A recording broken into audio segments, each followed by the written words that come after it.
Welcome to Linda's TV show. If it is your first time of stopping by or coming across my YouTube channel, you are highly welcome. Please, I beg you for this favor, click on that red button that says subscribe. Beside the red button is a notification bell. Turn the bell on so that anytime I upload a new video, you will be the first person to check it out. I appreciate each and every one of you who always come back to watch my videos. Like you know, I present news on daily basis to you.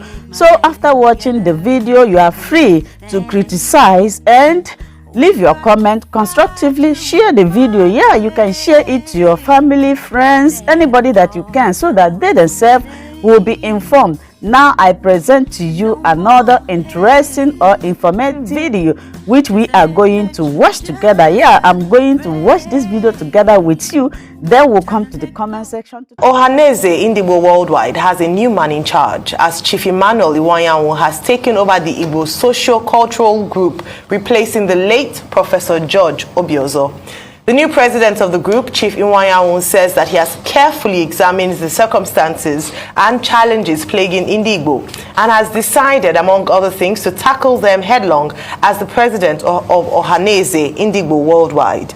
The new Ohanaeze president promised to put the right committees in place to address issues in the areas of health, education, industry, and on electric power supply.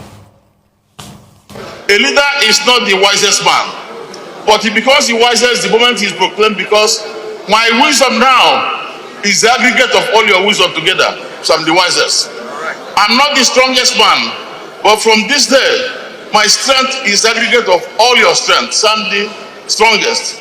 I'm not the tallest, but from today, my heart is all the height of Igbos, men and women, young and old put together.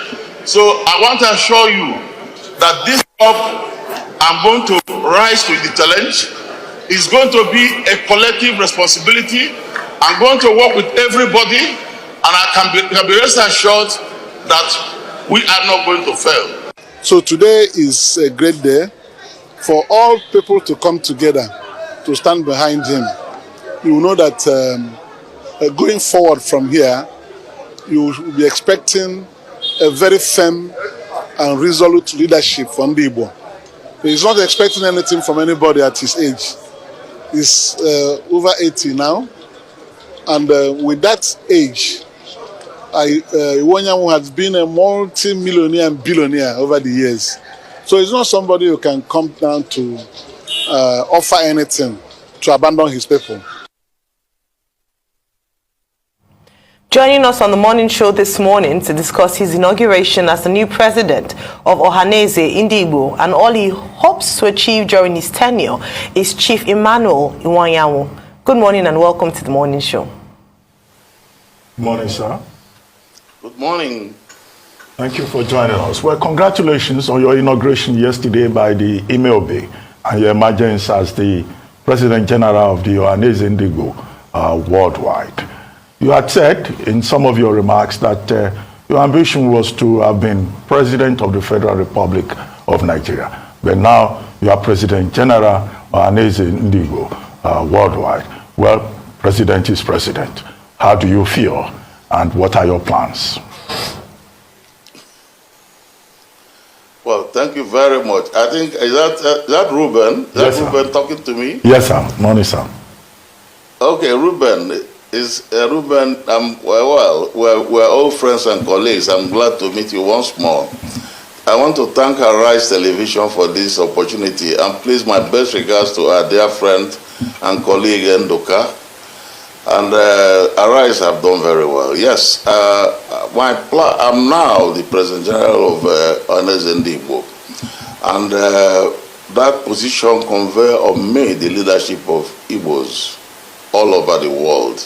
We have Igbos everywhere, and I have made up my mind to do my best. I'll do my best. And people who know me in the past, Igbos have confidence in me.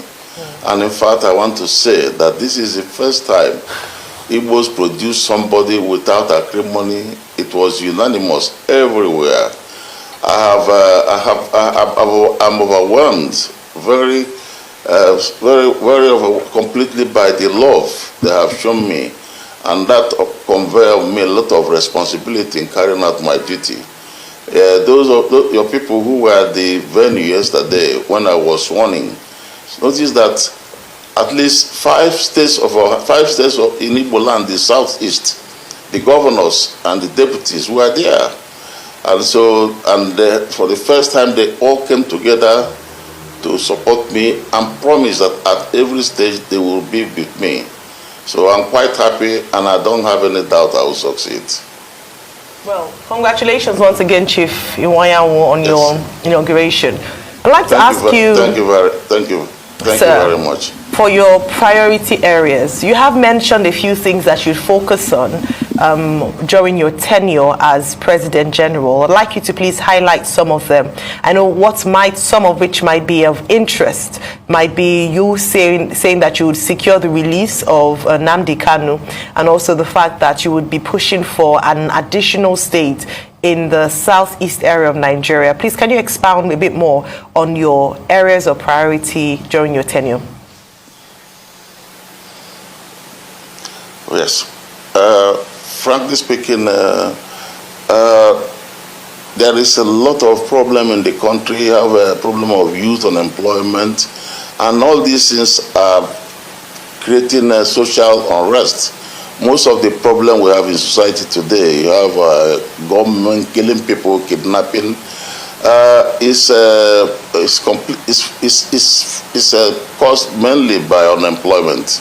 So we are going to work together with the state governors in the southeast and Igbo land, those with us, because southeast comprise not only the 5 southeast states but also rivers and delta states. Of course, there are Igbos who are indigenous of other states like Akwa Ibom, like Benue, like even Kogi, like Bayelsa, Cross River, and then Igbos are indigenous, but major Igbos live in 7 states. We are going to look at possibilities of facilitating employment opportunities. I have worked in 1914 when Nigeria was amalgamated. Igbos were actually not very highly developed. Igbos were quite far behind in all aspects of development and civilization. But by 1960, when we had independence, Igbos came to the top. Top in education, top in industry, business, top even in bureaucracy, top in military science and technology. So we were and what caused it is because of education. Igbos embrace education. So we are going to look at it very seriously. We also, Igbo businessmen, we have never had political power seriously. We have been fighting to have political power. We have never. But yet, we are very highly advanced. If you come to Southeast and many parts of Igbo land, you see there is a lot of development.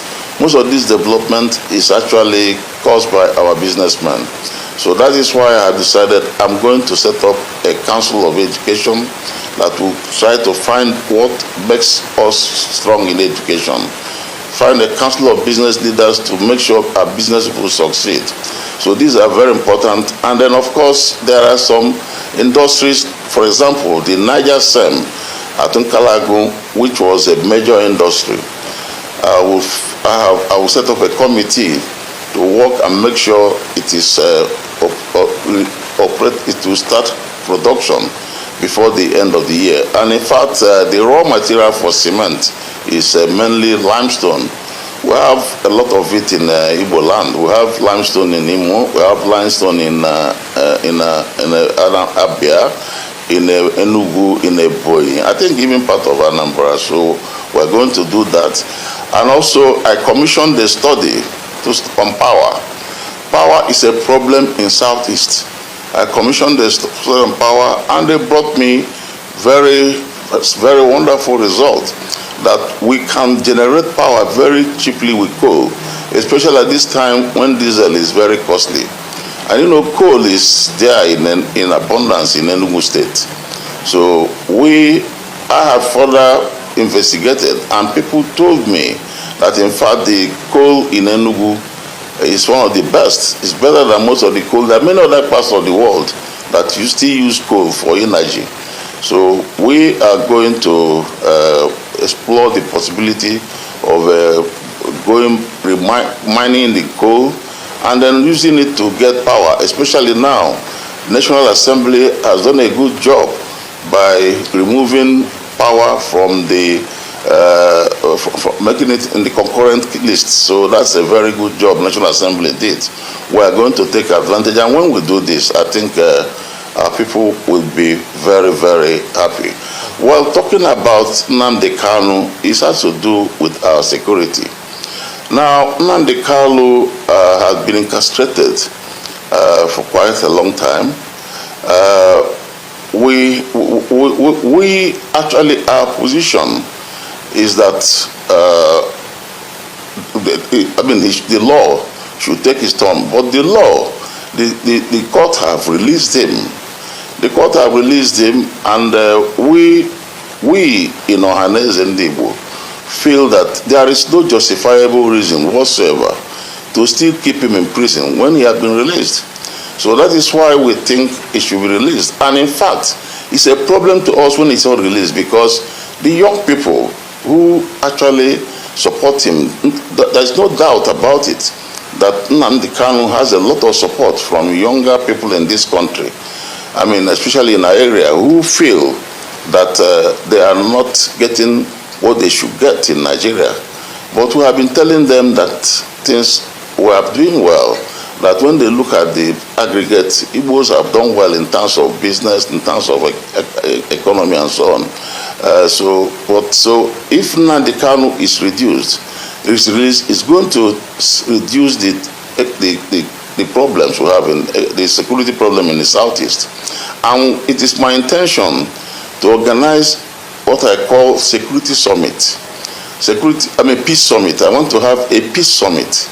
A peace summit where Ohanaeze will invite all the groups that are agitating for one thing or the other. Then make them to embrace peace, so that they stop killing and murdering people. And we can't organize a peace summit if Nnamdi Kanu is still in detention, because it will not work. And especially when his case has been examined by the court of the land, and the court have said that Nnamdi Kanu should be released. So it is the view of Ohanaeze and IGBO, an appeal we're making to Buhari to give us that gift of releasing Nnamdi Kanu before he leaves before the expiration of his 29th of May. Okay, so that is our desire, and that is our desire. Okay. Yes. Okay, sir, Abi, good to see you. Congratulations. Okay, go ahead. Please finish up your thoughts. Go ahead, sir. Yes.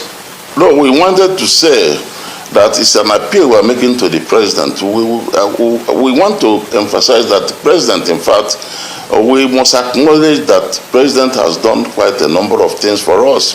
He has the Niger Bridge is completed. The road from Enugu to Port Harcourt is wearing a new look. And recently, the president has done a thing that is very critical, not only to Ohanaeze and IGBO, but to the nation. The approval of dredging of the Uguta Lake to carry level, which is a joint project of Imo State government and the Nigerian Navy, which have been approved by the federal government, is a very important thing to the Igbos. Igbos are it shows that Buhari actually loves us. Time has passed when people say Buhari, we know he loves us. We know he loves us, and he has done a lot in other states, because I've been in touch with the state governors. The state governors have told me most of the things Buhari have done for them. And for all this, I thank Buhari. But I'm appealing to Buhari to do me one favor, to do us one favor, to release Nnamdi Kanu before 29th of May. If he does that, we will now be fully happy. We feel very happy, And every Igbo person is anxiously expecting this. When this is done, if we see anybody then killing or doing any evil, then we know it's a criminal. And the person will be treated like a criminal. Thank you very much.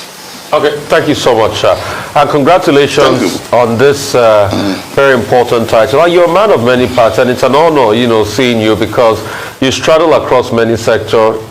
You are a publisher yourself with a Champion newspaper. You set up IWUANYANWU National, which is Heartland. You straddled into sports. You straddled into construction.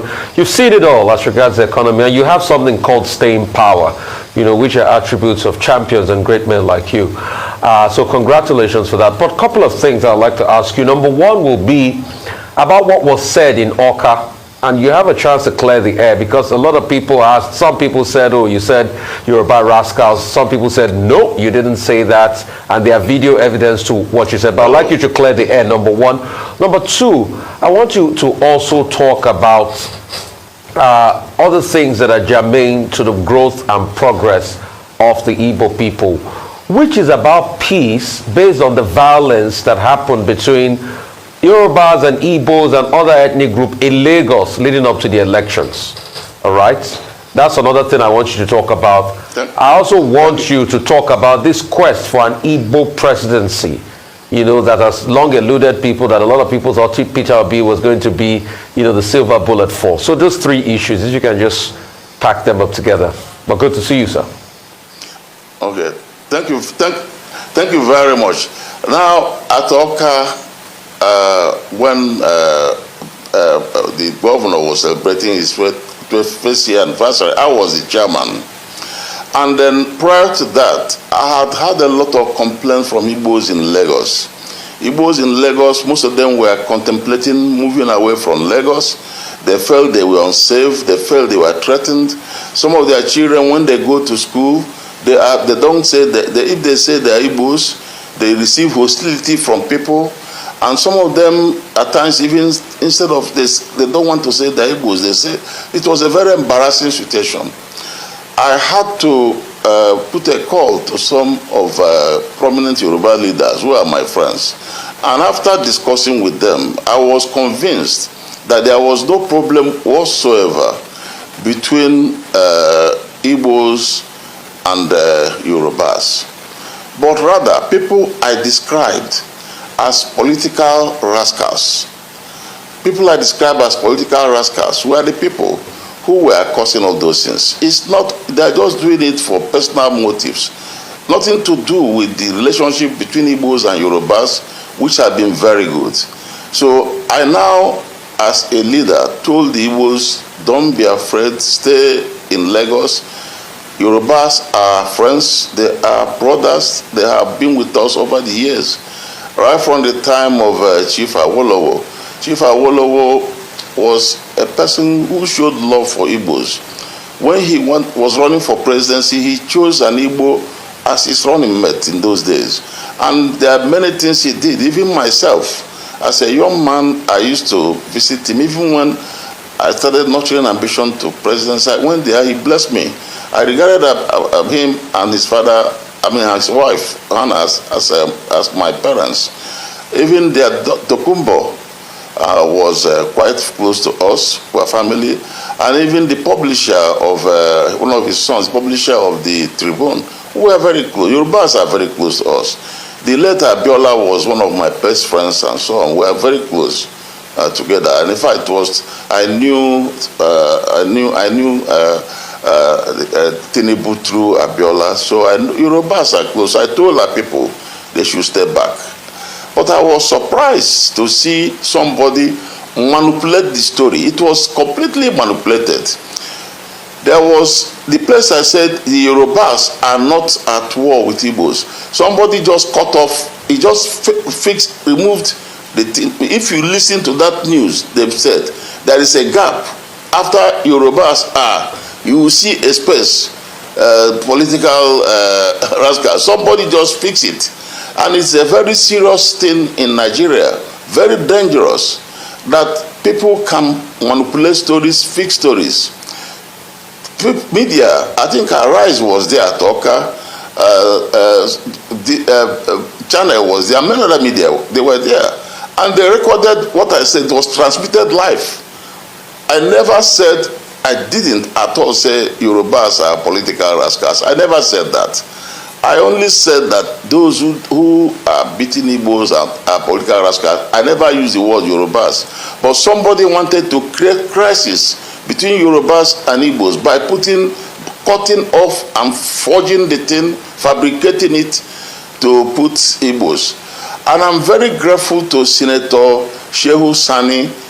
He was the first person who, on his media, released the information that the thing was fabricated, and he drew attention of people to listen to the thing after Yorubas that he will hear some noise below, so somebody just fix it.